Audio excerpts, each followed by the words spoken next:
But for me, this completely preventable tragedy brings me back to one phrase that no one in the political class is even prepared to utter because they can't even countenance the prospect of deporting actual criminals from our country, no matter what, no excuses. So I will say it again.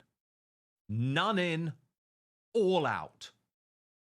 Now, Rob, look, every now and then, there are crimes that I think really resonate because they touch on something that we're all feeling, a fear that we're all feeling. This person could be our brother or our best mate or our son.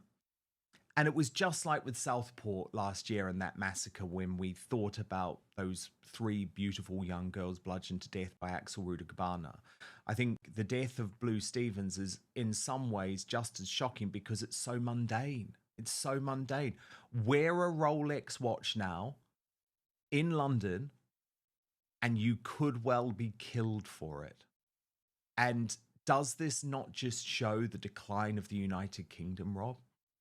Yeah, Dan. So I've been doing my research, not that you need to, because you just need to talk to people who are leaving the UK every week for Dubai because there isn't crime there. In Dubai, you can take your Rolex off, you can put it on the table, you can accidentally leave it there and someone will come and give it back to you. And in the UK, they're killing you for it. It's ridiculous. But there's been an 80% rise in knife crime in London since 2019. Violent crime is up 33%. Sexual offences are up 53%. There's been 1/3 less funding for the police.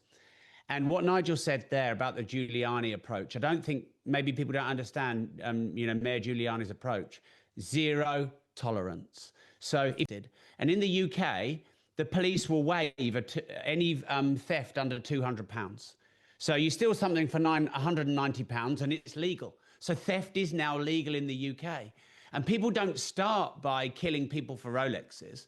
They start by petty theft. So in London, if we want to keep our people, we need to stop crime at the grassroots, and any crime needs to be taken seriously, and people need to be convicted of all crimes. Because what's next?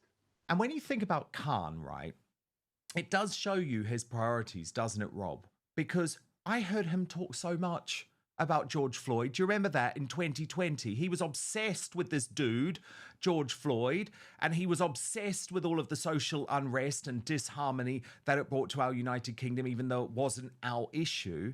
Yet I bet we never hear him utter the words Blue Stevens. He didn't do so in his post on X. And I think it tells you something about what I actually believe, I really do, Rob, is also anti-white racism. I think the fact that this is a white, straight man means Sadiq Khan cares a lot less. Because what else could explain him within hours of the brutal death of Blue Stevens, Khan announcing the fact that he's funding the Notting Hill Carnival to continue that?